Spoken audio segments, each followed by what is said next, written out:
convenience store, and he's like, "Oh, no, don't worry. I'll make sure you play your numbers. I know your mama beat the black off me if she didn't give me any numbers." Blah blah blah. So that's a stereotype in and of itself. And then they're a lottery ticket. They win the money. It's 4th of July weekend, so they can't cash the ticket for 3 days. Big scary black guy gets out of jail and starts coming after dude to get his lottery ticket, to get the money. So he has to seek out the advice of the kind, sagely old black man played by Ice Cube, sorry. I'm drinking iced tea.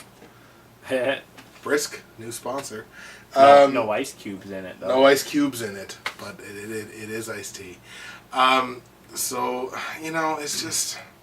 they're so, it's so rich with cameos, but fairly bad cameos. The only cameo that really works is Charlie Murphy. Charlie Murphy basically just plays Charlie Murphy. There's you only see him 3 times in the movie, and all 3 times he's which is basically Charlie Murphy. You know what I mean? It was such a horrible movie. I really, really, honestly, and truthfully don't have anything against black people or black movies, but holy crap, what a horrid movie this was. Just plain terrible. It had the one funny moment. The whole, somebody read him a bedtime story. Yeah, that was a funny line. But other than that, the whole rest of the movie was just horrible.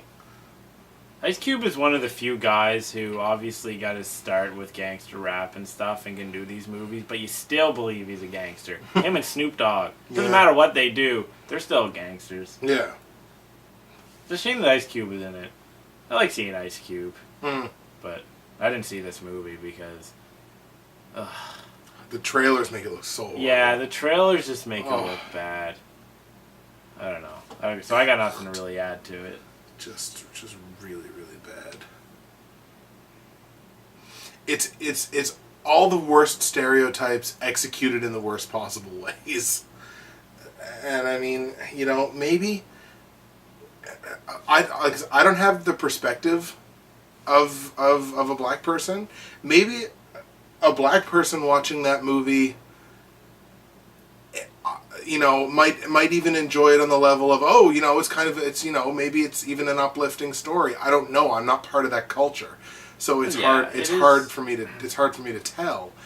But from my culture, from my perspective, that was a horrible movie. There was nothing redeeming about the movie. So I mean, there it is. It's my number 2 on the year, for better or for worse. So take it as it is. My number one. My number 1 is actually I Am Virgin, but since I goofed up, this is my new number 1. It is Once Fallen. Ooh. This has Ed Harris in it, which is great because Ed Harris is the man. I don't care what he's the mad. I just want to see Ed Harris as a badass or an army person because that's what he's best at. Yeah. A cop or some type of authority, is good for Ed Harris. And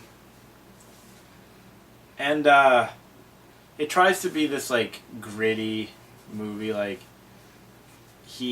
Near the beginning, there's these 2 kids. One is Ed Harris's son, and I think it was that Ed Harris's son's friend had bruises or whatever, and Ed Harris saw it, and he's a violent guy, but sorry. But he goes into that other guy's house, and kicks the shit. I think murders the dad because he was abusing his son, and that's fine. And I thought, well, that's kind of nice. You didn't have to murder the guy, but you beat up a child abuser, so that's fine. And then he gets put in jail, and then his son grows up and goes see him in jail, and it's supposed to be this gritty, emotional drama, right? Right. Of how he deals with it and shit. But you know what killed this movie more than anything? What's that? The editing. There was no, it wasn't cohesive at all. Right. It was something would just happen, and then something else would happen, and you didn't know why this was happening. And no it made, connection between the two. and it made me feel really dumb because I had no idea really what the motives were. I mean, yeah, I followed the story. It wasn't a hard story to follow, but it was just like you're doing something, then it cuts to something, and it's like, okay, what's, where was, Sitting there thinking, I should know why this is happening, but I don't. I don't. So now I feel like an idiot. So the movie's pretty much like the worst movie or one of the worst movies, I guess, of the year because it makes me feel dumb because of the editing. Nice. Pains me because I like Ed Harris and Right. Ed Harris is cool, but just the editing. How does a professional movie get made with editing that bad? I don't know.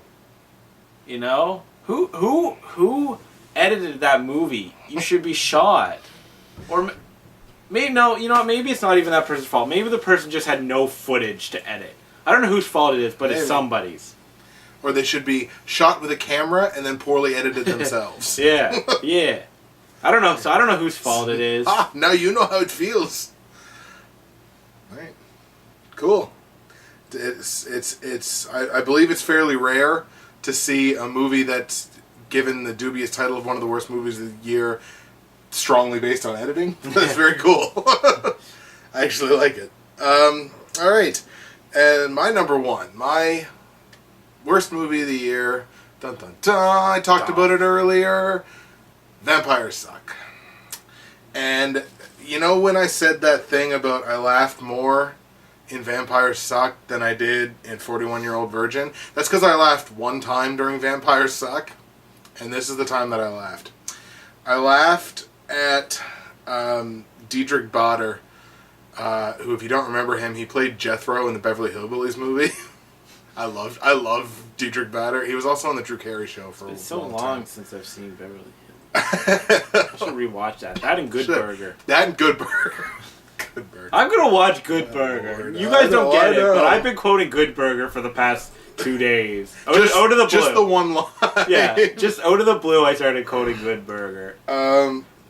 But, vampires suck. I've already talked at length about it. I mean, basically, when you have source material like Twilight, but your jokes aren't funny when you're trying to make fun of it, you fucking failures. You suck too, just like vampires. But yeah, exactly. Vampires aren't the only thing that sucked about this. Yeah, and it's like the one, like I said, the one time I laughed. Diedrich Bader got in a fist fight with an Indian guy in a wheelchair. That was pretty funny. But other than that, like that was the one time during that movie that I laughed. And other than that, I mean, it was a comedy that didn't make anybody laugh, and that's about all that I really have to say about it. It's one of the worst things ever. Comedy that doesn't make you laugh. I mean, it's a comedy. A comedy that doesn't make you laugh is 10 times worse than an action movie that doesn't excite you, or a horror movie that doesn't scare you, a drama that doesn't get you emotionally invested. It's just 10 times worse, because that's all you expect out of a comedy. Is to make you laugh on some level. Mostly like your standards drop when watching a comedy, in the sense that you don't go into a comedy expecting great cinematography. No. Great music, great really anything besides just the people need to be able to act and be funny, and that's all you really expect, because comedies aren't really like the genre for artistic expression. There are some. Schizopolis is a movie that is pretty artistic. I'm sorry. It's really funny. My cat is going crazy licking itself. Like, it's going all out. Like, It's just really funny. it's going crazy. She looks like she's headbanging. Stop doing that. I'm sorry. But yeah. So But yeah, Vampires Suck was just, oh my fuck. So okay, go ahead. No, I'm pretty much done. Oh my fuck. Just to we're gonna pretend that Vampires Suck doesn't exist. I haven't seen it, but I never even wanted to. I would love to be able to like wash my eyeballs and pretend that I never saw it. I wish that was possible. Yep. Well, there you go. That was a a movie that I just had no interest in seeing at all. I would have seen it if whatever. But you saved yourself a horrible comedic beating. Yeah. But you know what? Maybe a saving grace here. It was only an hour and 20 minutes long.